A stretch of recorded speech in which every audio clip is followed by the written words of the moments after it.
일단은 파산자로서 불이익이 뭘까요? 가장 큰 불이익은 금융거래가 불가능하다는 겁니다.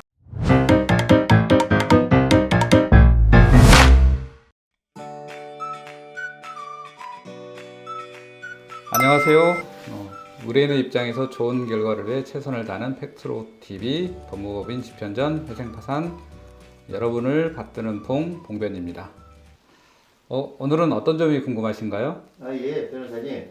제가 파산을 검색하다 보니까 파산과 면책이라는 말이 있던데 파산은 무엇이고 면책은 무엇인지 이 차이점이 굉장히 궁금했어요. 네. 일단은 파산에 대해서 사전적 의미를 한번 보시죠.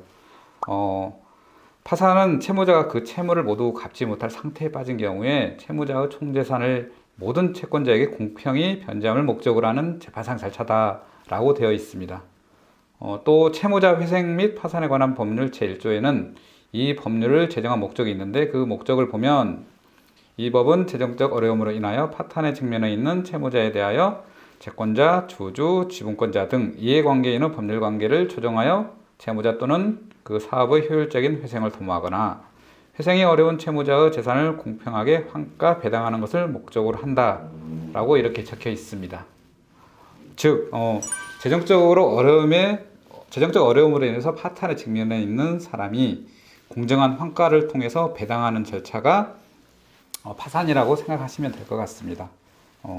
다시 한번 정리해 보자면 현재 소득이 없거나 소득이 있지만 정해진 생계비 이하의 소득이 있어서 내가 한 달 동안 생활함에 있어서 생계비도 부족한데 채무 상환은 꿈도 꾸지 못할 상황인 경우, 이런 경우에 혹시 재산이 있다면 그 재산을 채권자들에게 공평하게 배당하는 절차가 파산 절차라고 하겠습니다. 파산 신청이 가능한가 이렇게 생각하실 수도 있겠는데 누구나 신청이 가능한 거야 이렇게 생각하실 수도 있겠는데 그런데 잘 이해하실 것은 이 내용은 파산의 사전적 의미를 말하는 것으로 파산을 신청하는 요건이 단지 이것뿐이다라는 것은 아닙니다. 개인 파산 신청이 자격이 어떻게 되는지는 다음 영상에 자세하게 다룰 예정이기 때문에 그 내용을 봐주시면 되고요. 오늘은 파산의 사전적 의미가 이거다라고 생각하시면 될 것 같습니다. 다음은 면책에 대해서 알아보겠습니다. 통상 파산이라고 말하지 않고 파산 면책이라고 말합니다. 과거에는 파산 신청을 하고 면책을 1개월 이내에 신청했어야 됩니다. 그런데 실무를 담당했던 직원들이 파산 신청을 하고 파산 선고 후에 면책 신청을 해야 되는데 깜빡 잊어버린 거예요. 그래서 면책 신청을 하지 못한 파산자들로만 지내게 돼버린 거죠.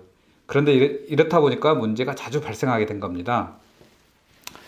그래서 이렇게 되면 문제가 심각하게 발생되기 때문에 이러면 안 되겠다 생각해서 파산과 동시에 면책 신청을 하게 된 겁니다.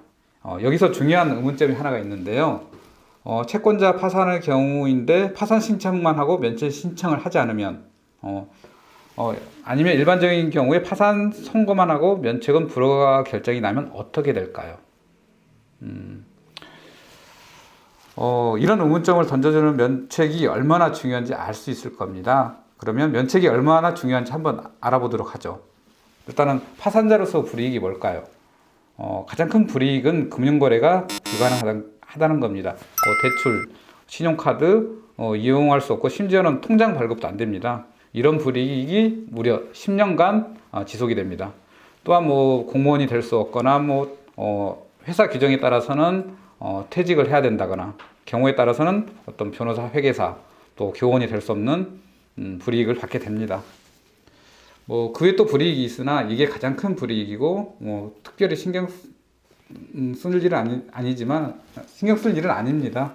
하지만 아까 말했듯이 현대 사회에서 금융거래가 불가능하다는 것은 굉장히 어떻게 보면 정상적인 사회생활을 할 수 없다는 것이 되는 거겠죠.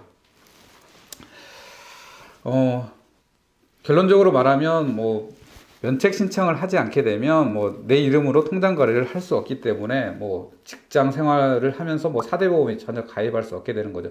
결국에 있어서는 어떻게 보면 일용 노동자의 일만 할 수 있게 된다는 거죠. 그리고 이게 10년 동안 지속이 되기 때문에 굉장히 큰 불이익을 받게 되는 겁니다. 면책이 굉장히 중요하시다는 거 알겠죠. 그러니까 결국에 파산 면책 신청을 하는 게 가장 중요하다고 생각이 됩니다. 오늘은 파산과 면책의 차이점에 대해서 알아봤습니다. 그러면 다음 기회에 또 좀 더 파산 면책 또는 개인회생에 대해서 영상을 찍도록 하겠습니다. 네, 감사합니다.